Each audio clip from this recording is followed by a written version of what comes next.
तो 4 नियम हो गए। अभी 5वां नियम है, जब भोजन करना हो तो भोजन को धीरे धीरे खाना, चबा चबा के खाना। मराठी में कहते हैं ना, हड़ू हड़ू घ्या, सावकाश घ्या, धीरे धीरे खाओ, थोड़ा थोड़ा चबा चबा के खाओ। अभी कितना चबाएं? तो आयुर्वेद में कहा गया, जितने दांत उतनी बार भोजन चबाओ। तो आप कहेंगे 32 दांत, तो 32 बार चबाओ। बाकरी का एक टुकड़ा मुंह में रखा, 32 बार चबाना, तो बिल्कुल लार के साथ मिलके अंदर जाएगा, बहुत जल्दी हजम होगा और सबसे ज्यादा ताकत शरीर को देगा। इसलिए खाना धीरे धीरे चबा के खाना, 5वां नियम।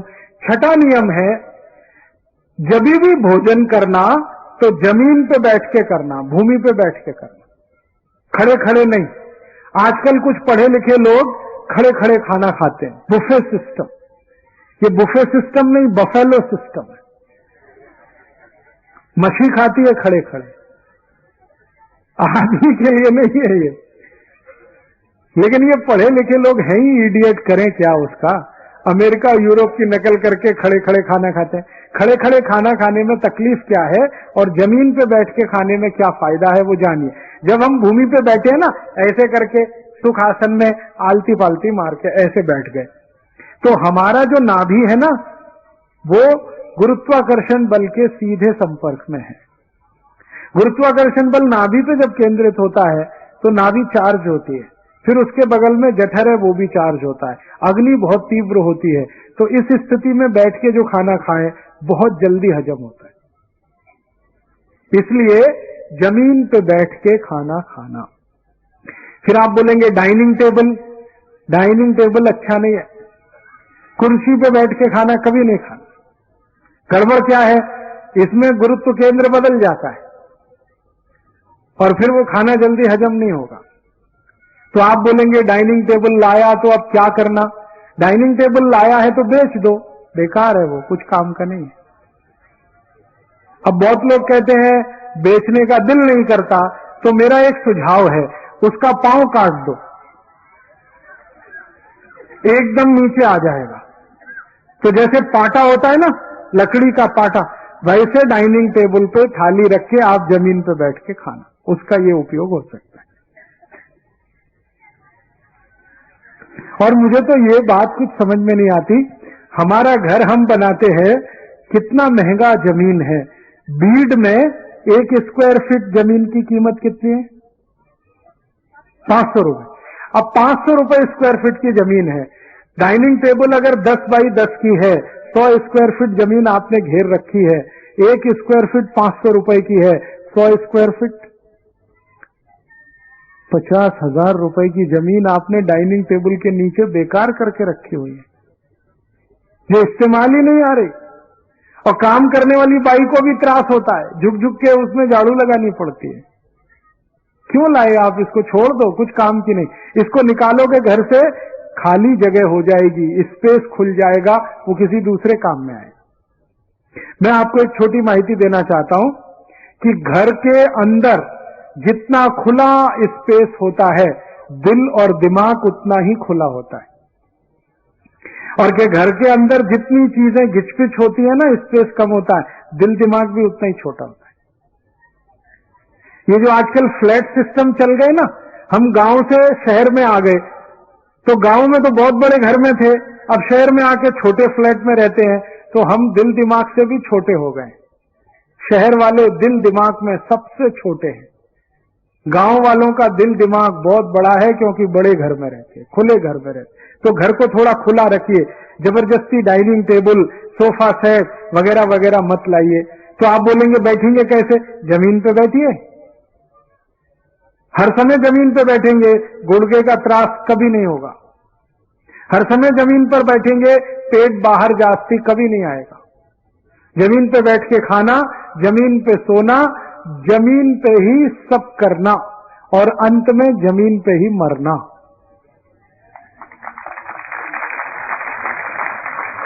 ये कुर्सी मेज का चक्कर कम करिए। आगे बढ़ते हैं, और एक आगे का नियम 7वां नियम। 7वां नियम बहुत अच्छा है, सबके काम का है, कि जब आप जो भोजन करें दुपारी जेवण नंतर कुछ भी काम नहीं करना, आराम करना। दुपारी जेवण नंतर काम नहीं करने का, आराम करने। कितना? कम से कम 1 तास। आप बोलेंगे जो लोग घर में रहते हैं उनके लिए तो आसान है, और जो नौकरी पे जाते हैं वो क्या करेंगे? तो नौकरी पे जाने वालों के लिए मेरी विनंती है कि दुपारी जेवण वो सकाड़ी करें 9 बजे, जाने से पहले नौकरी पे 9 बजे खाना खाएं, 10 बजे तक विश्रांति लें, फिर ऑफिस जाएं। आप बोलेंगे ये क्यों? बात ऐसी है कि जब भी हम दोपहर को खाना खाते हैं ना, सूर्य का ताप बहुत तेज है, सूर्य के ताप से शरीर गर्म है, शरीर ज्यादा गर्म होने से ब्लड प्रेशर जास्ती है, और ब्लड प्रेशर जब जास्ती हो ना तो काम नहीं करना चाहिए, विश्रांति लेनी चाहिए, आराम करना चाहिए। इसलिए दोपहरी जेवण नंतर विश्रांति लेना, और विश्रांति लेने का सबसे अच्छा तरीका है ये जो डाबा बाजू है ना, इस बाजू में सोना, इसको हम कहते हैं वाम कुक्षी। ये सबसे अच्छा तरीका। अब इसके आगे का नियम है 8वां, वो ये है कि रात्रि जेवण नंतर तुरंत नहीं सोना, काम करना। दोपहरी जेवण नंतर विश्रांति करना, रात्रि जेवण नंतर काम करना, 2 तास काम करना, उसके बाद ही विश्रांति लेना। क्योंकि रात्रि को क्या है? ब्लड प्रेशर लो है, क्योंकि चंद्रमा का प्रकाश है और वो शीतल है, और लो बीपी में आराम नहीं करना चाहिए। इसलिए रात्रि जेवण नंतर 2 तास काम करके फिर विश्रांति लेना। इसके आगे का 9वां नियम है, जीवन में हमेशा सुखी रहेंगे, समृद्धशाली रहेंगे, कि आप खाना जो खाते हैं, भोजन जो करते हैं, उसमें 2 वस्तु एक साथ ऐसी नहीं खाना जो एक दूसरे के विपरीत है। जैसे दूध और दही साथ में नहीं खाना, तूप और मध साथ में नहीं खाना, कांदा और दूध साथ में नहीं खाना, फणस और दूध साथ में नहीं खाना, खट्टा फल संतरा, मौसम्मी, द्राक्षी दूध के साथ नहीं खाना। इसी तरह से दही में मीट डाल के कभी नहीं खाना, दही में नमक नहीं डालना, गोड़ वस्तु डालना। क्यों नहीं डालना? दही में छोटे छोटे करोड़ों की संख्या में जीव रहते, वो जीव जीवित चाहिए हमको शरीर में, लेकिन जैसे ही आप मीट डालते हैं वो सब मर जाते हैं। तो मीट क्यों डाल के दही खाएंगे? वो दही काम का नहीं है शरीर, इसलिए दही में गोड़ वस्तु डाल के खाना। ऐसे ही ताक में मीट नहीं मिलाना, ताक भी गोड़ वस्तु के साथ खाना। तो आप बोलेंगे अगर दही का उपयोग सलाद बनाने में करते हैं, कोशिम्बरी बनाने में, तो गोड़ वस्तु का, मीट नहीं। दूध भी कभी मीट के साथ नहीं लेना, मीट की नमक की कोई वस्तु खा रहे हैं तो दूध नहीं पीना साथ में, 1 तास अंतर रखना है। तो विरुद्ध वस्तुओं को कभी साथ में नहीं खाएंगे, जीवन में कभी बीमारी नहीं आएगी। और आखिरी छोटी सी माहिती, 10वां नियम है, वो ये है कि जब आप भोजन को बनाते हैं, भोजन को पकाते हैं स्वयं पाक घर में, तो जिस पात्र में, भांडे में आप भोजन रखते हैं, उस भांडे को हमेशा खुला रखना, खुले भांडे में भोजन बनाना, बंद में नहीं। क्यों? भोजन को बनते समय सूर्य का प्रकाश या पवन का स्पर्श होना बहुत जरूरी है, तो भांडा खुला रहेगा तभी होगा। मतलब सीधा सा है, प्रेशर कुकर में भोजन नहीं बनाना, क्योंकि वो बंद है, उसमें पवन का स्पर्श नहीं होता। और प्रेशर कुकर की एक और तकलीफ है कि वो एल्यूमिनियम का है, और एल्यूमिनियम दुनिया का सबसे खराब मेटल है भोजन बनाने के लिए और खाने के लिए। एल्यूमिनियम के भांडे में अगर भोजन बनाते हैं और खाते हैं, बहुत जल्दी टीबी होगा, ट्यूबरकुलोसिस, दमा, अस्थमा, ब्रोंकियल अस्थमा। इसलिए घर से प्रेशर कुकर का उपयोग आप कम करिए। तो फिर आप बोलेंगे कौन से भांडे लेके आए? माटी के भांडे लेके आइए, वो सबसे अच्छा है, सबसे सस्ता है, सबसे अच्छा है। माटी की हांडी आती है, उसमें आप दाल बना सकते हैं, भात पका सकते हैं, सब्जी पका सकते हैं, उसके दो फायदे हैं। एक तो 25 रुपए की है, बहुत सस्ती। दूसरा फायदा है, माटी जो है ना, इसमें कैल्शियम बहुत है, आयरन बहुत है, इसमें फास्फोरस बहुत है। शरीर को लगने वाले जितने भी सूक्ष्म पोषक तत्व हैं वो सब माटी में है। तो माटी का बनाया हुआ हांडी वो लाएंगे तो भारत के 1,50,00,000 कुम्हारों को रोजगार भी मिल जाएगा और आपके शरीर को सूक्ष्म पोषक तत्व मिल जाएंगे। तो आप कोशिश करिए। तो आप बोलेंगे अभी कुम्हार हैं क्या? यहां भीड़ में है। मैं अभी आया तो देखा सड़क के किनारे वो माटी का बेचते हैं। कोई खरीदता नहीं क्योंकि सबके पास प्रेशर कुकर, सब फ्रिज में पानी रखते हैं, गाड़ा भी अभी नहीं बिकता उनका। तो आप थोड़ा उनसे खरीदिए, उनकी रोजगारी चलेगी, आपका शरीर अच्छा रहेगा। और माटी के बर्तन अगर नहीं ला सकते, भांडे नहीं ला सकते, तो पीतल के लाना, पीतल। और वो भी नहीं आ सकता तो कांसा, सबसे अच्छा माटी, दूसरा पीतल, फिर कांसा, फिर सबसे अंत में स्टील, लोहा। एल्यूमिनियम बिल्कुल बंद, वो बिल्कुल काम का नहीं है। तो आपको मैंने 10 नियम बता दिए, इनका आप पालन करें। 11वां और आखिरी नियम एक बताना चाहता हूं कि अगर कभी बीमारी आ जाए, नहीं आए उसके लिए तो नियम बता दिए, आ जाए तो क्या करें। तो स्वयंपाक घर में बहुत औषध है। हमारा स्वयंपाक घर औषध भंडार है। सभी स्वयंपाक घर में लगभग 108 औषध है। जीरा है, धनिया है, ओवा है, अजवाइन है, आल है, अदरक है, तुलस है, पुदीना है, कोतंबरी है, ये सब औषध है। आपको माहिती नहीं है, बस समस्या इतनी है। क्या क्या औषध हमारे स्वयंपाक घर में है। अगर किसी को गुर्दे का त्रास है, जिसको संधिवात कहते हैं, गुर्दे का त्रास, कमर का त्रास, कंधे का त्रास, हड्डियों के जोड़ों का त्रास, इसकी सबसे अच्छी औषध है मेथी दाना। मेथी दाना आप जानते हैं, छोटा छोटा पीला पीला। 1 चम्मच मेथी दाना 1 गिलास पानी में रात्रि को डाल देना। सकाड़ी अनुषा पोटी मेथी का दाना चबा के खाना और पानी भी पी जाना। तो गुर्दे का दर्द, कमर का दर्द, कंधे का दर्द सब मिट जाएगा 2 से 3 महीने में। और इसी मेथी के दाने को खा के और एक फायदा है कि अगर आपका खून गाढ़ा हो गया ना, घट, जिसको डॉक्टर की भाषा में कहते हैं कोलेस्ट्रॉल बढ़ गया, कोलेस्ट्रॉल बढ़ गया, उसकी भी सबसे अच्छी औषध यही है मेथी का दाना।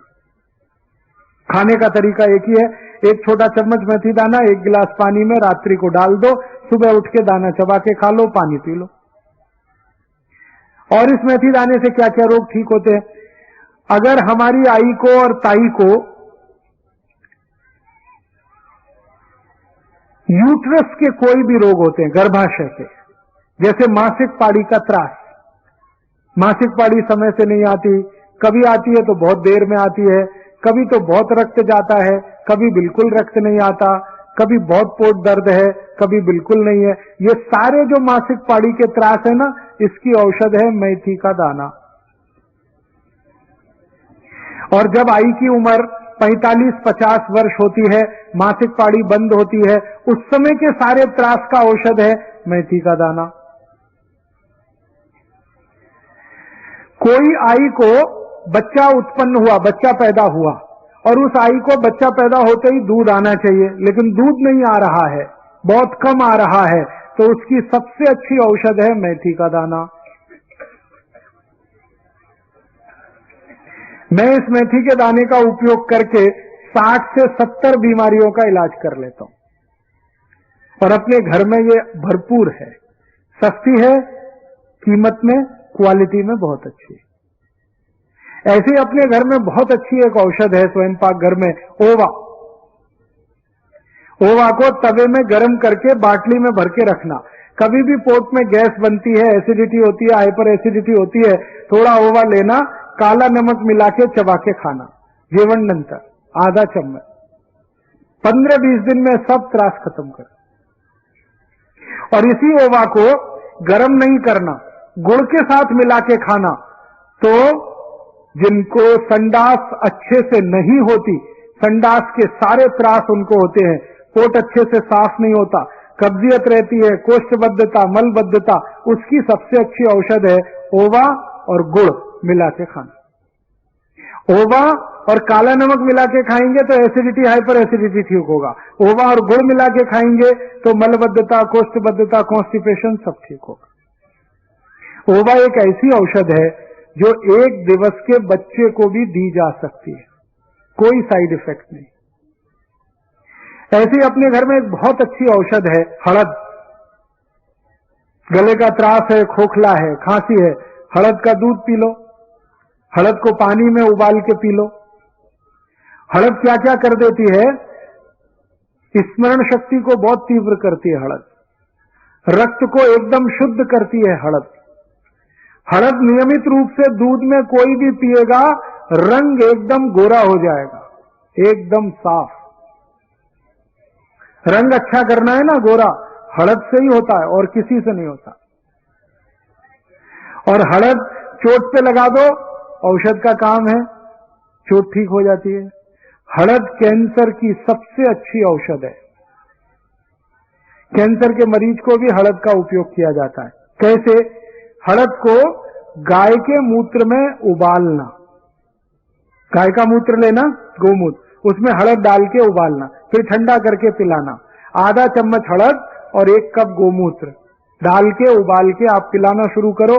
गले का कैंसर, पोट का कैंसर, आहार नली का कैंसर, बहुत लाभ होता है। ऐसे ही अपने स्वयंपाक घर में एक औषध है आल, अदरक, अद्भुत औषध है वो भी, खोखले के लिए, गले की सफाई के लिए।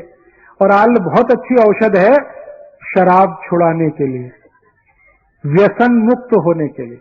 जो लोग शराब पीते हैं, बीड़ी पीते हैं, सिगरेट पीते हैं, मावा खाते हैं, गुटखा खाते हैं, इनको अगर सब छोड़ना है, व्यसन मुक्त होना है, सबसे अच्छी औषध आल। क्या करना? आल के छोटे छोटे टुकड़े करना, नींबू का रस मिलाना, थोड़ा नमक डाल के चूसना सुबह से शाम तक। और अगर वो चूसेंगे तो व्यसन मुक्त होते चले जाएंगे। अपने स्वयंपाक घर में एक बहुत अच्छी औषध है दूधी भोपला। किसी को हृदय घात हुआ हो, किसी का ब्लड प्रेशर बहुत जास्ती हो, किसी को शक्कर का रोग हो गया हो, डायबिटीज हो गई हो, कोलेस्ट्रॉल ज्यादा हो गया हो, सबकी औषध दूधी भोपला। दूधी भोपले का रस निकालना, छिलका नहीं उतारना, सीधे रस निकालना। 1 कप रस में कोतंबरी का पत्ता, पुदीने का पत्ता, तुलसी का पत्ता, 10-10 पत्ते, कोतंबरी, तुलसी, पुदीना, चटनी बना के 1 कप दूधी भोपले के रस में मिला के रोज सुबह अनुषा पोटी दे दें। 3 महीने में हृदय घात का सब त्रास मिटा देता, कोलेस्ट्रॉल सब खत्म हो जाता। बहुत अद्भुत है दूधी भोपला। ऐसी 108 औषध है स्वयंपाक घर में। अब मैं ज्यादा नहीं बता सकता क्योंकि मेरा समय पूरा हो गया, 9:05। मेरे तो व्याख्यान का समय 9 बजे तक था, 5 मिनट मैंने जास्ती लिया, आप इसके लिए मुझे माफ करेंगे। मैंने कोशिश ये की है आपको कि स्वदेशी चिकित्सा, देशी चिकित्सा जो स्वयंपाक घर के मदद से हो सकती है, और अपने जीवन में कुछ नियमों का पालन जो हम कर सकते हैं निरोगी होने के लिए, स्वस्थ होने के लिए, तो फायदा पता है क्या होता है? 1 वर्ष में भारत देश के लोग निरोगी हो जाएं, स्वस्थ हो जाएं, तो क्या कर सकते हैं? 6.5 लाख कोटि रुपए देश का बचा सकते हैं। और 6.5 लाख कोटि रुपए से अगर सोना खरीदें तो महाराष्ट्र राज्य के एक गांव की सड़क सोने से बनती है। माने देश की गरीबी, भुखमरी, बेकारी सब मिटाने का आसान तरीका है स्वस्थ रहना, निरोगी रहना। तो हम सब स्वस्थ रहें, निरोगी रहें, निरामय रहें, ऐसी भावना लेकर मैं आया और इसी भावना से आपको मैंने सब माहिती दी। आपसे मेरी एक प्रार्थना है कि जो माहिती मैंने आपको दी वो आप दूसरों को दें, ताकि गली गली, गांव गांव ये जाए। मेरा उद्देश्य क्या है? मेरा उद्देश्य है कि भारत के सभी नागरिक स्वस्थ हो जाएं, निरोगी हो जाएं, एक पैसा भी औषध में खर्च ना करना पड़े। और स्वस्थ होंगे तो सुखी होंगे, और सुखी होंगे तो दूसरों को सुख देंगे, दुखी होंगे तो दूसरों को दुख ही देंगे। जो दुखी है वो दुख बांटेगा, जो सुखी है वो सुख बांटेगा। तो हम सब सुखी बने, निरोगी बने। आप जानते हैं भारतीय संस्कृति में एक सूत्र वाक्य है, सर्वे भवन्तु सुखिनः, सर्वे सन्तु निरामया, सर्वे भद्राणि पश्यन्तु, मां कश्चित् दुख भाग भवेत्। सब सुखी हो, सब निरोगी हो, सबको अच्छा शरीर मिले। तो ऐसी भावना हमारे संस्कृति में है। इसी भावना से मैं आपके पास आया। अब आप ये जरूर कह सकते हैं कि ये सब जो मैंने माहिती दी याद नहीं रहेगी, तो क्योंकि आजकल हमारी स्मरण शक्ति कम हो गई है, याद शक्ति कम हुई है, तो इसके लिए क्या करें? तो इसके लिए आप ऐसा कर सकते हैं कि ये सारी माहिती, इसकी मैंने कुछ छोटी छोटी पुस्तक बनाई है। उसका कुछ नाम है स्वदेशी चिकित्सा, गंभीर रोगों की घरेलू चिकित्सा, ऐसी 6-7 पुस्तकें हैं। वो पीछे गेट पर है। मेरा एक कार्यकर्ता है यलप्पा गौड़ा, वो वहां पर है, आप ले सकते हैं। जो माहिती मैं दे रहा था उसकी एक सीडी बनाई है, 14 तास की, MP3 है। वो सीडी में संपूर्ण माहिती है, तो सीडी ले सकते हैं, पुस्तक ले सकते हैं। किसी भी सीडी और पुस्तक पर मेरा कॉपीराइट नहीं है, सबको कॉपी करने का कंप्लीट राइट है। हाँ, अगर आपको सीडी अच्छी लगती है, आप उसकी 1000 कॉपी बनाओ, 2000 कॉपी बनाओ और सब नागरिकों को बांट दो। मैं कभी आपसे मुकदमा लड़ने नहीं आऊंगा। अगर आपको पुस्तक में माहिती अच्छी लगती है, उस पुस्तक को छाप छाप के बांट दो, मुझे कोई त्रास नहीं, क्योंकि मैंने ये ज्ञान इकट्ठा किया है सबको देने के लिए, व्यापार के लिए नहीं, देने के लिए। अगर ये ज्ञान आपके पास आएगा, आप किसी और को देंगे, वो किसी और को देगा, धीरे धीरे संपूर्ण देश निरोगी और स्वस्थ हो जाएगा। चलते चलते एक आखिरी माहिती कि जिंदगी में कभी भी आपको कोई बहुत भयंकर त्रास हो जाए और डॉक्टर आपको बोले 4-5 लाख रुपए लगेगा, ऑपरेशन करा लो, और आपके पास 4-5 लाख रुपए ना हो, उस स्थिति में आप मुझे एक फोन करना, मैं मेरा मोबाइल नंबर आपको दे देता हूं। कभी भी मैं आपकी मदद करूंगा। मुश्किल से 2, 5, 10 रुपए के खर्चे में आपकी बीमारी ठीक हो जाए, ऐसी मेरी कोशिश रहती है। मैं लोगों का इलाज करता हूं होम्योपैथी दवा से और स्वयं पाक घर की औषधियों से। मेरा ये सूत्र है, बिना खर्चा इलाज होना, कम से कम खर्चे में या शून्य खर्चे में लोगों का इलाज होना। तो आपको कभी जरूरत पड़े तो आप फोन कर सकते हैं। मेरा फोन अक्सर व्यस्त रहता है, क्योंकि आप जैसे लोगों की सेवा में मैं रहता हूं, तो SMS करना ज्यादा अच्छा है। मेरा नंबर है 9422903599 9422903599।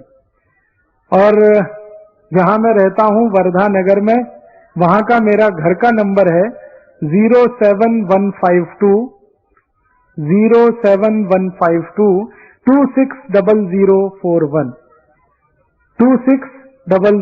260041।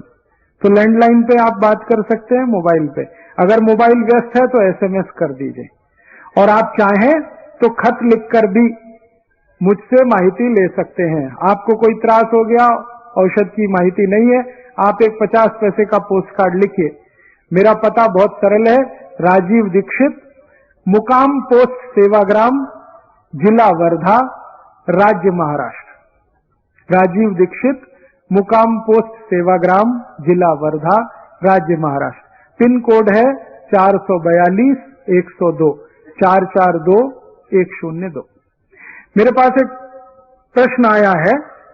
तो प्रश्न ये है कि 18-20 साल की उम्र के लड़कों को ऐसा लगता है कि तबीयत अच्छी रखने के लिए गुट-गुट, जाड़, अच्छे दिखने के लिए एलोपैथी गोलियां, इंजेक्शन लेनी चाहिए, इससे तबीयत अच्छी रहती है। उनकी ये गलतफहमी है और उसके शिकार हो रहे हैं। ऐसे लड़कों को मार्गदर्शन दीजिए। जो लोग भी इंजेक्शन लेकर तबीयत अच्छा दिखाने की कोशिश कर रहे हैं ना, ये बहुत जल्दी नपुंसकता में चले जाएंगे। क्योंकि आपको मालूम है क्या औषध दी जाती है? स्टीरॉइड्स दिए जाते हैं। शरीर की सारी प्रतिरक्षा शक्ति खलास हो जाती है वो स्टीरॉइड से। इसलिए जो लड़के गोलियां खाते हैं, इंजेक्शन लेते हैं अच्छा दिखने के लिए, वो तुरंत बंद कर दें। तो आप बोलेंगे फिर क्या खाएं? सबसे अच्छी औषध बताता हूं अच्छा दिखने के लिए, तबीयत अच्छी रखने के लिए, चूना खाएं। चूना, चूना जानते हैं? पान में जो खाते हैं। रोज 1 ग्राम चूना गेहूं के दाने के बराबर ताक में मिलाकर खाना खाने के बाद पिए रोज। 2-3 महीने में इतनी अच्छी तबीयत हो जाएगी जो इंजेक्शन से भी नहीं हो सकती। हमारे पुराने जमाने के लोगों ने जीवनांतर पान खाने की जो परंपरा शुरू की ना, वो चूने के लिए।